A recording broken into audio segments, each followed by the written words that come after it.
नमस्कार दोस्तों, स्वागत है आपके अपने YouTube चैनल संस्कृत अड्डा पर। दोस्तों आज की जो वीडियो इसमें हम करेंगे संस्कृत प्रैक्टिस सेट में संस्कृत की परीक्षाओं के लिए महत्वपूर्ण क्वेश्चन जो आपके आगे आने वाले एग्ज़ाम के लिए महत्वपूर्ण रहेंगे, चाहे आप इसमें संस्कृत के किसी भी एग्ज़ाम की तैयारी कर रहे हों, क्योंकि यहाँ से जो क्वेश्चन है पहले भी एग्ज़ाम में पूछे गए हैं और आगे जो आपके एग्ज़ाम होने वाले हैं उनमें भी यहाँ से क्वेश्चन पूछे जाएंगे। और अगर आपने हमारी इससे पहले वाली वीडियो नहीं देखी है तो इसे आप आई बटन पर क्लिक करके देख सकते हैं, या फिर हमारे चैनल की जो प्लेलिस्ट है वहां पर जाकर आप अभी तक की जितनी भी वीडियो आप देख सकते हैं। और वीडियो शुरू करने से पहले अगर आपने अभी तक हमारे चैनल को सब्सक्राइब नहीं किया तो सब्सक्राइब कर ले और साथ में घंटे वाले कोने से दबाकर आप ऑल पे क्लिक जरूर कर लीजिएगा, जिससे आपको हमारे आने वाली जो वीडियो है उसकी नोटिफिकेशन मिलती रहेगी। और दोस्तों वीडियो को लाइक कमेंट और शेयर जरूर कीजिएगा।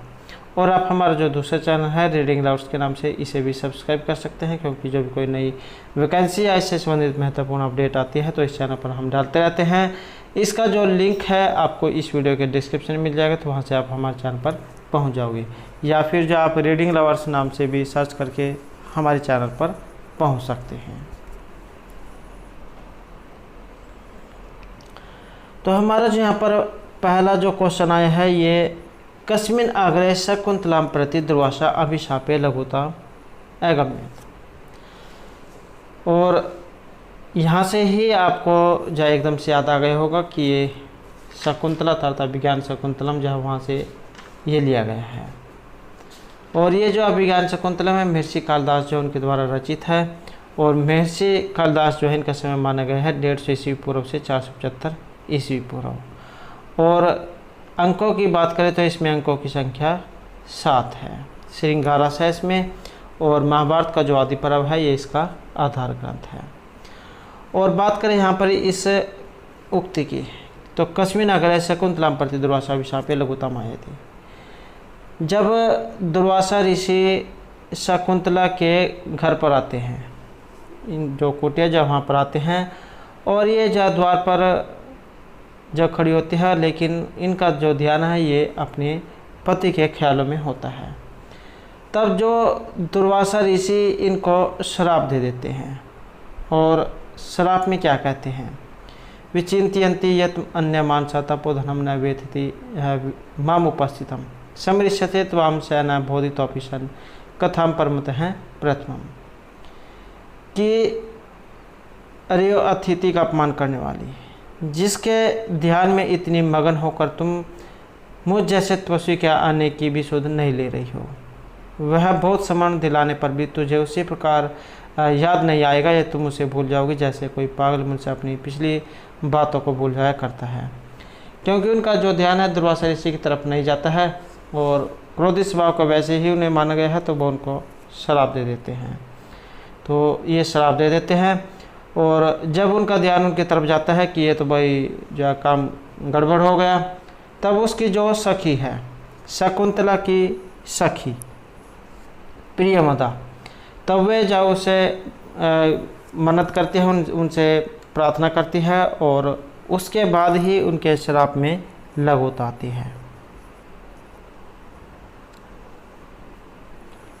तो अनसुया जब वो फिर प्रेमदा से कहते हैं कि जा तो उसके पैरों में जा गिर जा, और तब तक नहीं छोड़िए जब तक जा इसके लिए कोई उपाय ना बताए या इसको वापस ना ले ले। तब वो जा उसका फिर उपाय बताते हैं, और कि एक अंगूठी देते हैं कि जब वो उसको देखेगा तो उसकी सारी घटना याद आ जाएगी। तो इस प्रकार की घटना यहाँ पर होती है। आपने देखा होगा कि पुराने जो फिल्में जो होती उसमें जो नायिका जो होती थी वो ऋषि या जब उसके पैरों में जगह जाती थी, और तब तक नहीं छोड़ती थी जब तक जो वो उसका उपाय न बता दे या उससे शाप मुक्ति ना कर दे। तो इसी प्रकार से यहाँ पर इसमें ये बताया गया है। नेक्स्ट हमारे यहाँ पर क्वेश्चन है कथाम परमतः प्रथम कृताम इव अहम श्लोकांश हस्ति। ये श्लोक लिया गया है, और इस श्लोक का भी संबंध जो विज्ञान शकुंतलम से है, और इसमें भी जो वही श्लोक है कि विचिंतयन्ति यत् अन्यमान स तपोधनम न वेत्ति माम उपस्थितम समृश्यते त्वाम न स बोधितोऽपि सन् कथाम परमतः प्रथम कृताम इव। कि तुम कि मुझ अतिथि का द्वार पर आए हुए का इस प्रकार से अपमान कर रही हो और मेरी तरफ जब तुम्हारा ध्यान नहीं गया है, तुम जिसके भी ख्याल में खोई हुई हो तुम उसी को ही भूल जाओगे, तुम उसी को याद नहीं कर पाओगे। तो जैसे पागल मनुष्य अपनी पिछली सारी बातों को भूल जाता है, उसी प्रकार तुम भी सारी बातों को भूल जाओगे।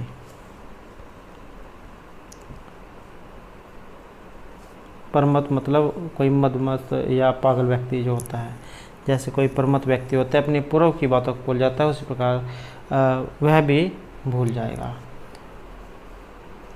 तो इस प्रकार की जो यहाँ पर इसमें कहा गया है अभिज्ञान शकुंतलम से ये लिया गया है। नेक्स्ट अभिज्ञान शकुंतलायाः कस्य प्रारंभे शुद्ध विस्कम्भकस्य प्रयोगः कृतवान्। अभिज्ञान शकुंतलम नाटक के किस अंक के प्रारंभ में शुद्ध विस्कम्भक का प्रयोग किया गया है? और शुद्ध विस्कम्भक जो है ये रहेगा आपके ऑप्शन सी में, तृतीय अंक में। इसमें कण्व के जो शिष्य है शकुंतला की अस्वस्थता की सूचना इसमें देती है। नेक्स्ट रहेगा गंडकस्य ऊपरी पिंडकः संवृतः अस्ति। और ये क्या है? तो ये एक मुहावरा है, इसका संबंध भी अभिज्ञान शकुंतलम से है। फोड़े के ऊपर फोड़ा निकलना, ये घाव के ऊपर घाव होना। नेक्स्ट अभिज्ञान शकुंतले मातली का अस्ति।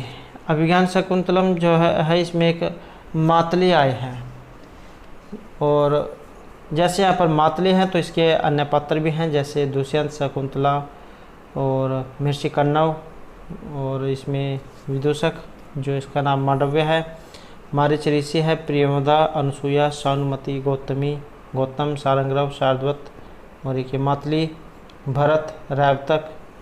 तो ये इसमें कुछ पात्र हैं। और मातली जो है यहाँ पर इनमें कौन है?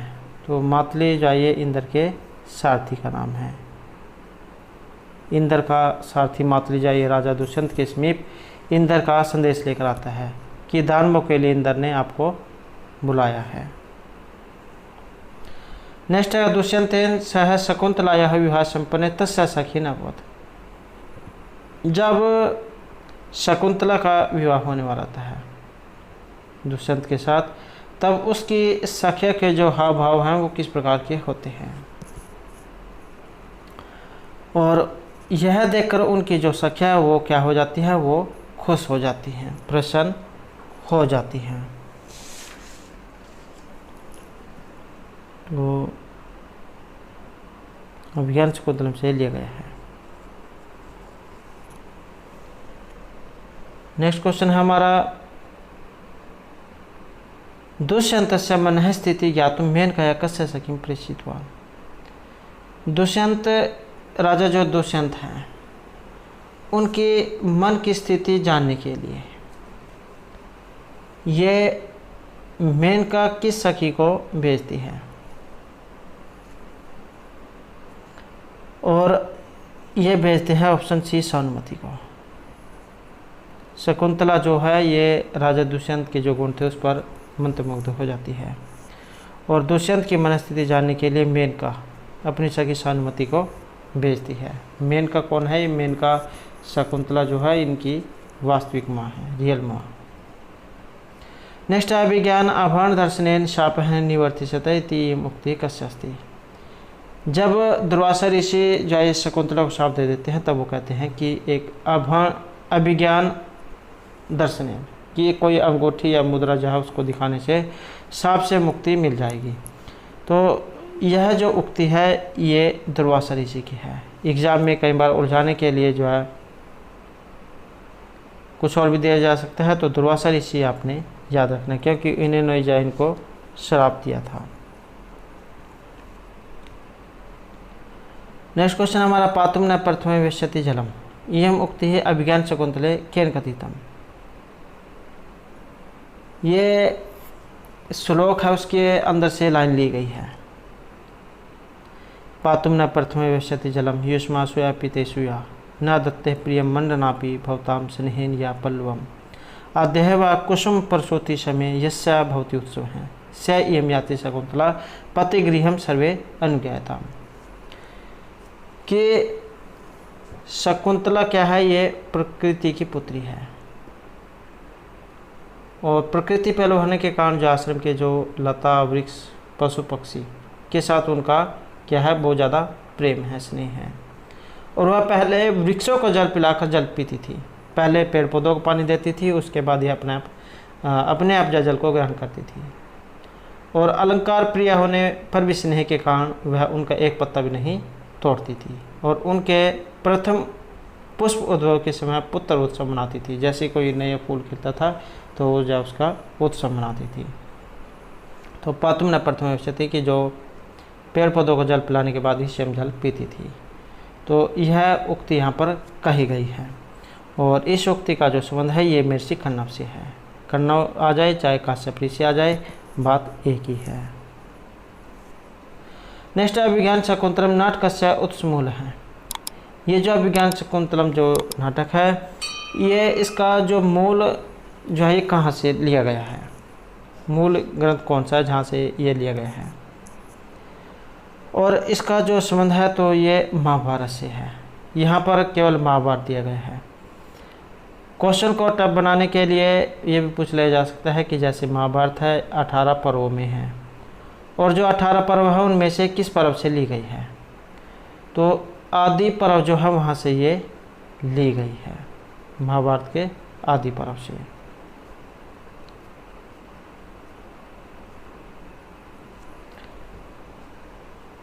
नेक्स्ट है मेघदूते वर्णित पुष्कर आवर्तक अस्ति।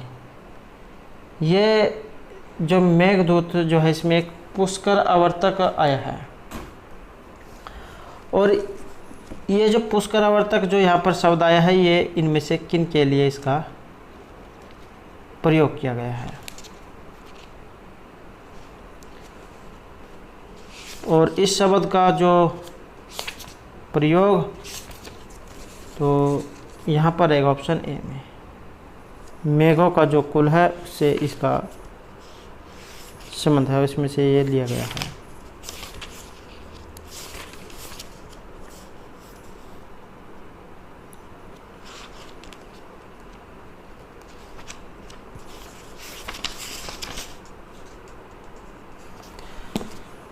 नेक्स्ट क्वेश्चन है हमारा यांचा मोगवरम अधिगुणनाद मिलप्त कामा, यह पंक्ति उद्धृता। यहाँ पर भी जो एक ये श्लोक है मेघदूत से, पूर्व मेघदूत जो उसमें से लिया गया है। और यह पंक्ति उद्धृत है तो ऑप्शन सी यहाँ पर रहेगा मेघदूत। और मेघदूत में भी आ सकता है कहाँ से, पूर्व से या उत्तर से, तो पूर्व मेघदूत से ली गई है कि गुणवान से की गई याचना निष्फल होने पर भी श्रेष्ठ होती है, किंतु अधम व्यक्ति से की गई सफल याचना भी अच्छी नहीं होती। अगर कोई अच्छा व्यक्ति है, आप उसके पास कोई वस्तु मांगने भी जाते हैं तो ज़्यादा से ज़्यादा क्या होगा, वो आपको मना कर देगा। लेकिन कोई जो मूर्ख बुद्धि वाला व्यक्ति है तो वो जवाब तो आपको देगा ही देगा, लेकिन ये नहीं पता कि इसके साथ ही वो आपको क्या कह दे। तो इसलिए यहाँ पर ये कहा गया कि गुणवान से की गई याचना निष्फल होने पर भी श्रेष्ठ है, किंतु कोई जो नीच व्यक्ति जो होता है, अधम व्यक्ति, दुष्ट व्यक्ति, इससे की गई सफल याचना भी अच्छी नहीं होती। तो जिसका पता है कि ये ऐसा व्यक्ति है, उसके पास चीज़ मांगने के लिए भी नहीं जाना चाहिए, कि जिसका पता है कि वो जवाब देगा ही देगा। तो यह हमारा क्वेश्चन है मेघदूतस्य प्रथम श्लोके वर्ष भोगेन शब्दागतवान अत्र न स्थाने अणा कस्मिन सूत्रेण स्यात्। तो न कोणा करने वाला सूत्र यहाँ पर कौन सा है। और जैसे आपका रामायण जब बनता है तो ऑप्शन सी जो है यहाँ पर रहेगा।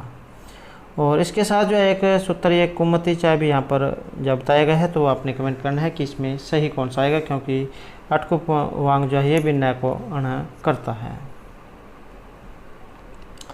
नेक्स्ट है मेघदूते यक्ष हैं शाप अवधि कति ही। मेघदूत में जो यक्ष के शाप की जो अवधि है, जब इन्हें श्राप दे दिया गया था दुर्वासा ऋषि के द्वारा, कुबेर के द्वारा, तो उसका जो समय है ये कितना था। और इसमें जो यहाँ पर समय, तो इसमें रहेगा ऑप्शन बी चत्वार मासः, 4 महीने।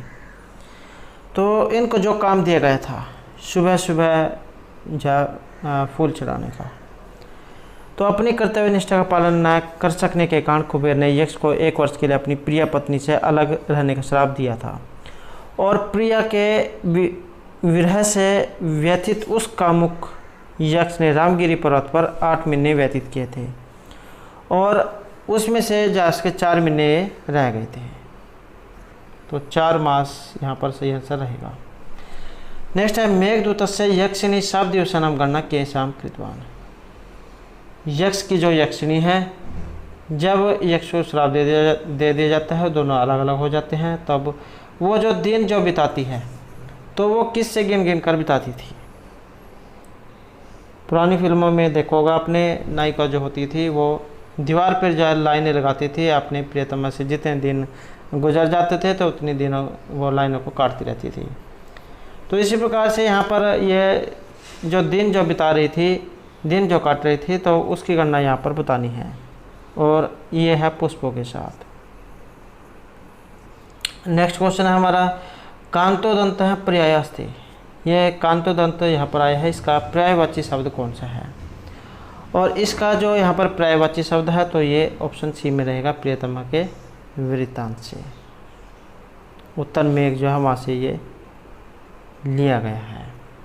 और मेघदूत जो है इसका, चाहे आपका पूर्व मेघ है या उत्तर मेघ, दोनों ही महत्वपूर्ण है।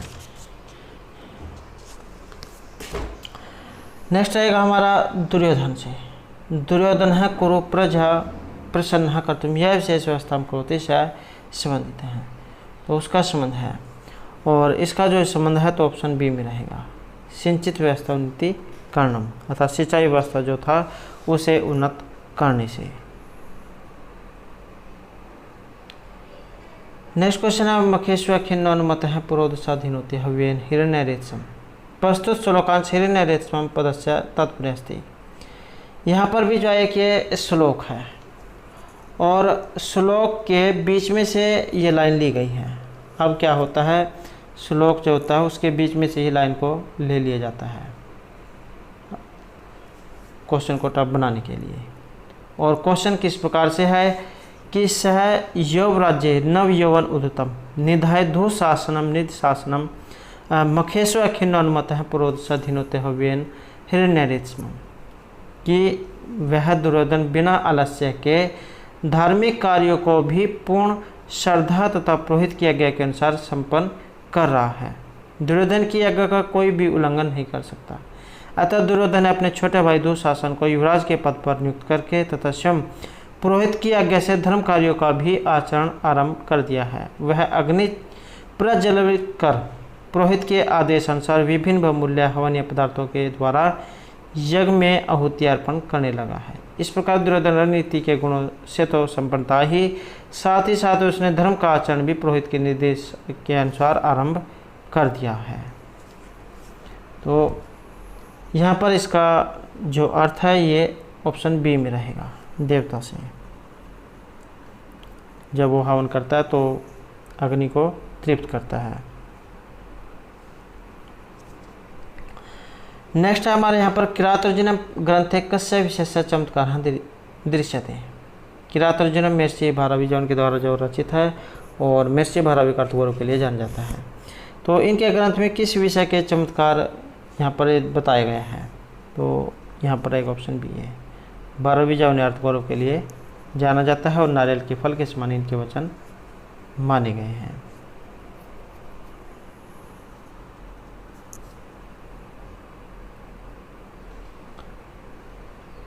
नेक्स्ट क्वेश्चन हमारा प्रजासु वृत्तिम यम युक्तम वेदिता एम श्लोकांश कुतः उद्धृतास्ति। यहाँ पर भी एक ये श्लोक है और कहाँ से लिए गए हैं?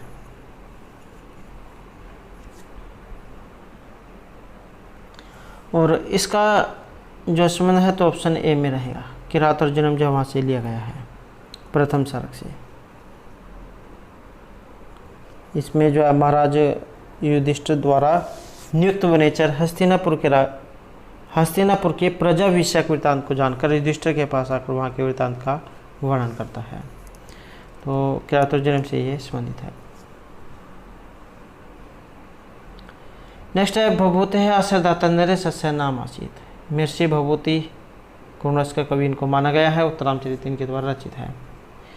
और इनके जो आश्रयदाता जो नरेश है इनका नाम, और यहाँ पर एक ऑप्शन ए यशोवर्मा। ये कन्याकुब्ज के नरेश यशोवर्मन जो उनके सभा पंडित थे, जिन्हें जो है ललित आदित्य ने पराजित किया था। नेक्स्ट क्वेश्चन हमारा सहसा विधि इतना क्रिया में कहें परमापदाम पदम। इस प्रकार की एक ये सूक्ति है जो एग्जाम में आती है, और क्रियातर्जनम से ये ली गई है कि हमें कोई भी कार्य जो है बिना सोचे समझे जल्दबाजी में नहीं करना चाहिए, और जल्दबाजी में किया हुआ कार्य सही भी नहीं होता है, उसका जो है परिणाम भी ज़्यादा अच्छा नहीं आता है। तो इसका संबंध और ये रहेगा महर्षि भारवी से। द्वितीय जो सरक है वहाँ से ये लिया गया है। नेक्स्ट है बाणस्य कालम की मस्ती। महर्षि जो बाणभट्ट है इनका समय, और महर्षि बाणभट्ट का जो समय है तो ऑप्शन ए में रहेगा 7वीं शताब्दी का पूर्वार्ध इनका समय माना गया है। और राजा हर्षवर्धन जो थे उनके ये सभा पंडित थे।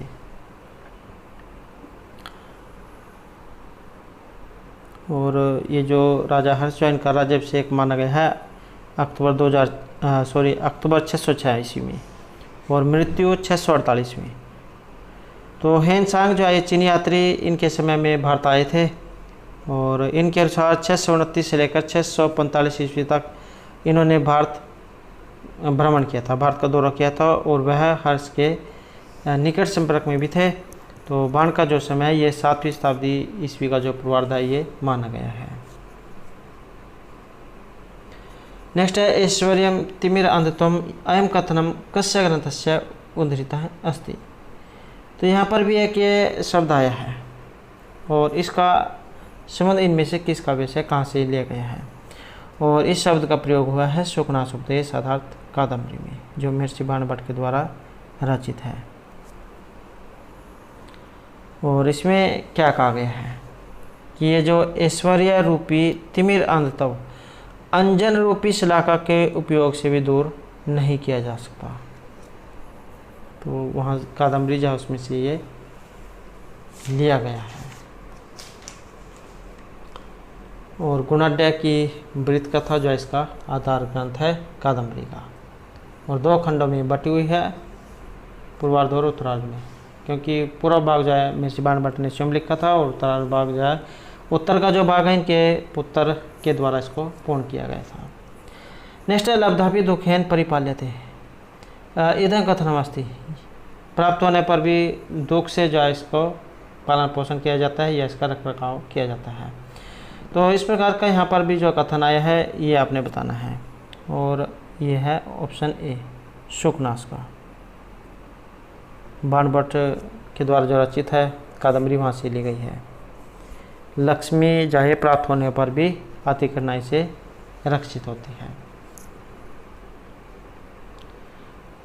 नेक्स्ट है पुरुषोत्तम अमरतापी खल जनप्रिय एवं उक्ति कस्मिन अर्थे प्रयुक्त है। यहाँ पर भी एक ये उक्ति आई है, और इसका संबंध बताना है, और इसका जो यहाँ पर संबंध लिया गया है तो ये लक्ष्मी से लिया गया है।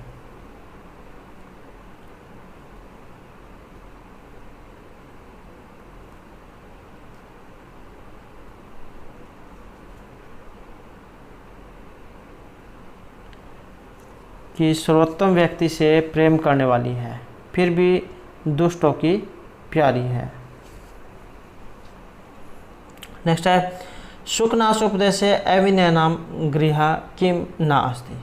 तो अभिनयों का घर यहाँ पर एक नहीं है, और यह कौन सा है तो ये है ऑप्शन डी में ऐश्वर्य तिमिर अंधत्वम।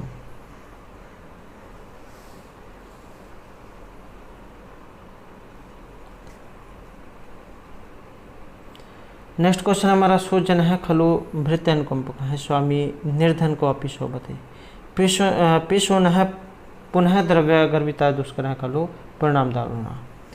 इदम श्लोकस्य ग्रंथ है कवि चास्ती। तो इसके कवि या फिर कहाँ से लिया गया है, और इसका जो संबंध है ये नीति शतक से है, जो भर्तृहरि के द्वारा रचित है।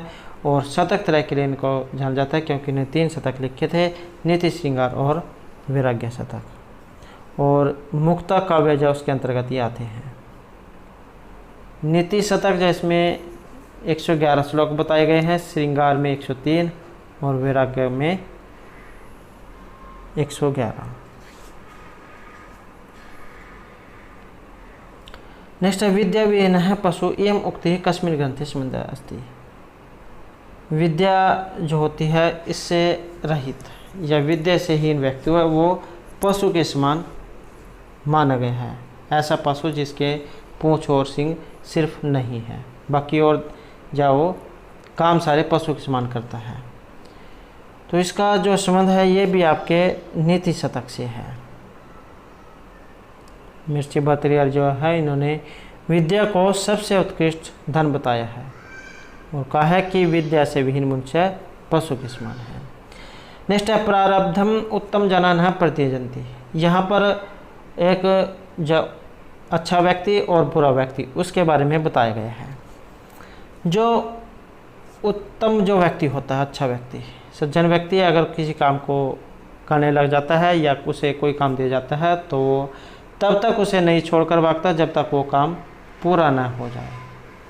और जो दुष्ट व्यक्ति होते हैं, नीच प्रवृत्ति वाले, अगर उनको कोई काम दे दिया जाए तो जैसे ही उनको लगेगा कि यहाँ पर कुछ कठिनाई आएगी तो वो उसे छोड़कर भाग जाते हैं, या फिर वो काम शुरू नहीं करेंगे तो बीच में छोड़कर ही भाग जाएंगे। तो यहाँ पर जो इसका संबंध है तो ये ऑप्शन सी से रहेगा, नीति शतक से। नेक्स्ट है सेवा धर्म है परम गहना योगी नाम अपिगम्य है। श्लोकांश से परम गहना पदस्य अर्थ है।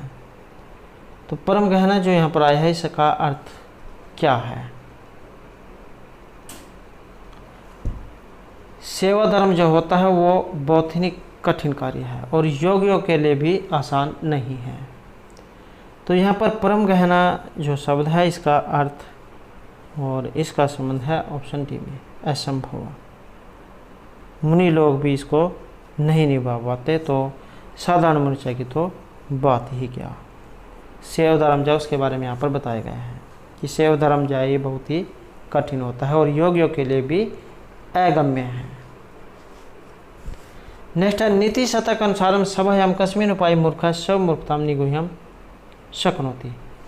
नीति शतक जो है उसके अनुसार कोई अगर मूर्ख व्यक्ति जो सभा में बैठा हुआ है तो वो कैसे अपने को छुपा सकता है।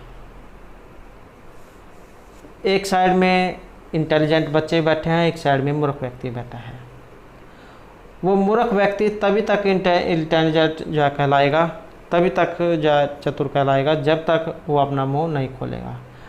जैसे ही उससे कोई प्रश्न पूछा जाए तो उसका बारे में पता लग जाएगा कि ये किस प्रवृत्ति का है, कैसा है।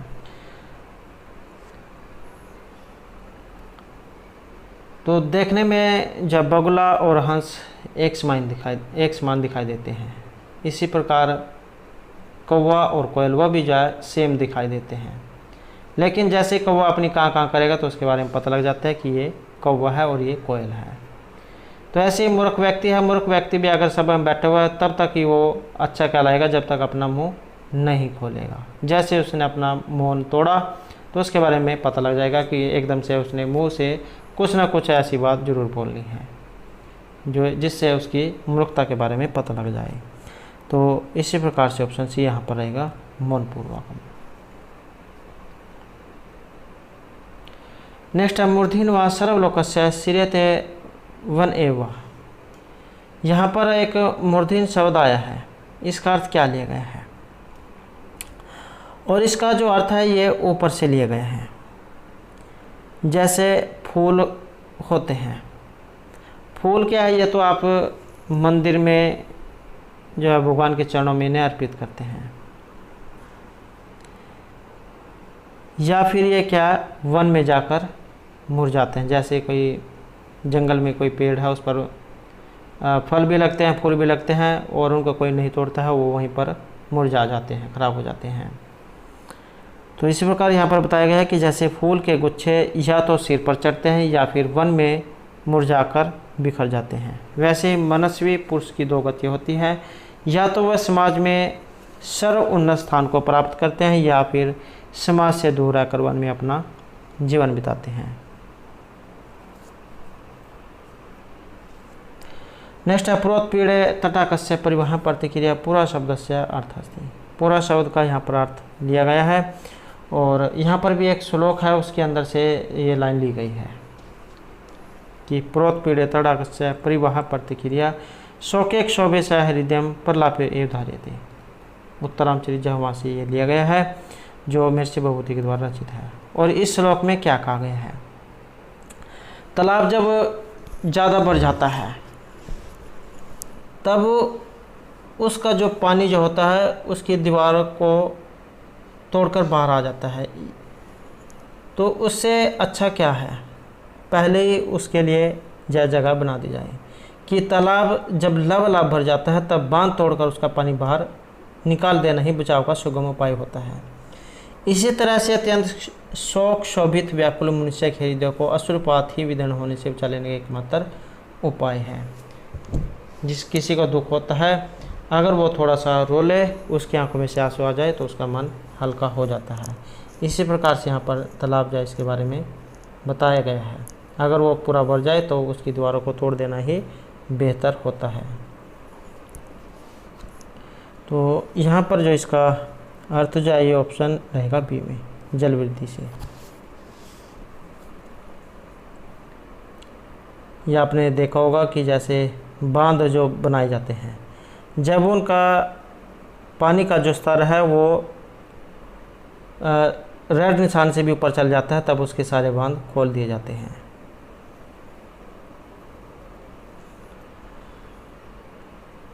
नेक्स्ट क्वेश्चन रहेगा हमारा सहतोयस्य प्रतिहत्तरस्य केतम शतमोघ श्लोकांश अस्ति। यहाँ पर भी एक ये श्लोक है, उसके अंदर से लिया गया है और इसका जो संबंध है ये ऑप्शन बी में रहेगा, उत्तरामचरित से। तीसरा अंक जो है 6 अंक उसमें से लिया गया है। और क्या कहा गया है कि अनवर्त वेग वाला जल का प्रवाह बल्क में सेतु को तोड़कर फैलता जाता है। नेक्स्ट है कुरुणस्य मूर्ति अथ श्रीधाणी विरह व्यताई वनमेति जानकी इदम कथनम अस्ति। तो यह यहाँ पर कथन है और ये कथन इनमें से किनका है और इसका जो यहाँ पर संबंध है तो ऑप्शन डी में रहेगा, ये तमसा का है। तमसा इसमें क्या कह रही है कि पीलापन लिए हुए श्वेत तथा क्षीण कपोलों से मनोहर एवं चंचल केश राशि से युक्त मुख धारण करने वाली सीता करुण रस की मूर्ति अथवा मूर्तिमती वेदना की तरह पंचवटी में आ रही है। उत्तरामचरित से ये लिया गया है, तमसा का कथन है। नेक्स्ट है उत्तरामचरितम नाट्य तमसा मुरला चाहता है। यहाँ पर स्तः क्यों आया है, क्योंकि ये द्विवचन है। तमसा और मुरला क्या है, ये द्विवचन है, इसलिए अस्ति स्तः संति द्विवचन यहाँ पर प्रयोग हुआ है अस्तत्भाव की। और उत्तरामचरित से संबंधित है और ये इनमें से तमसा और मुरला कौन है, तो ये ऑप्शन सी रहेगा, नदी विशेष अधिष्ठात्री देवियाँ हैं। 6 अंक जो उसमें इनका वर्णन हुआ है 30 अंक में। नेक्स्ट है प्रिय शोको जीवम कुसुम इव धर्म गलप्यति एवं उक्ति कस्मिन् ग्रंथे संबंधित अस्ति। इस उक्ति का संबंध बताना है कहाँ से ली गई है, और यह ली गई है आपके उत्तरामचरित से। इसमें जो आपका तीसरा जो अंक है उसमें से ली गई है। नेक्स्ट है दृश्यानाम विपाक है पे जायते परम अद्भुत है इदम कथनमस्ति। तो यहाँ पर यह कथन आया है और किन का है, और इसका जो संबंध है और ये मुरला का है, उत्तरामचरित से संबंधित है कि अलौकिक व्यक्तियों की दशा विपर्य भी अत्यंत विस्मयजनक होता है। सीता के विपत्ति में पड़ने पर पृथ्वी और गंगा जैसे लोग भी उसकी सहायता करने के लिए आगे आ जाते हैं।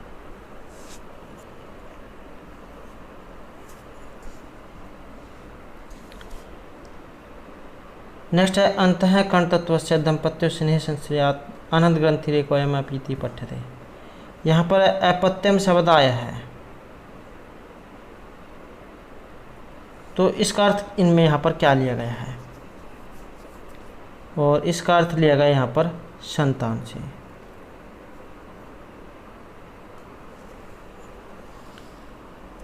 तीसरा अंक जब वहाँ से लिया गया है, और अपत्य कर संतान। नेक्स्ट है रामचंद्र है छाया सीताम कथम न दृष्टवान। श्री रामचंद्र जो है छाया सीता को क्यों नहीं देख पाए थे। तीसरा जो अंक है छाया अंक, उससे लिया गया है, और यहाँ पर एक ऑप्शन सी, क्योंकि जो भगीरथी जो थी उन्होंने इनको आशीर्वाद दिया था, तो इसी कारण से यहाँ पर इन्हें नहीं देख पाए थे।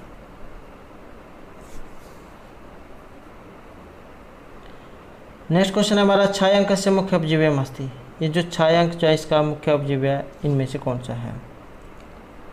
तीसरा अंक है छायांक, और उत्तरांक चरित्र। पहला जो अंक है उसका नाम है चित्रविथि, और तीसरा अंक है आपका छायांक, और सातवां गर्भांक। और यहाँ पर छायांक का मुख्य उपजीव्य इसका संबंध है ये ऑप्शन सी में, सीता और राम का पुनः मिलन। नेक्स्ट क्वेश्चन है शिवराज विजय कुतः घटना वर्णित अस्ति। पंडित अंबिका दत्त व्यास जी उनके द्वारा रचित है ये शिवराज विजय, और इसमें जो ये घटना हुई है ये वो वाला स्थान इनमें से कौन सा है, और इसका जो स्थान है ये महाराष्ट्र में हुई है, और क्या है ये उपन्यास है, तो ये भी आपने याद रखना है। तो दोस्तों थे हमारे आज के यहाँ पर संस्कृत की परीक्षाओं के लिए कुछ महत्वपूर्ण क्वेश्चन जो आपके आगे आने वाले एग्जाम के लिए महत्वपूर्ण रहेंगे।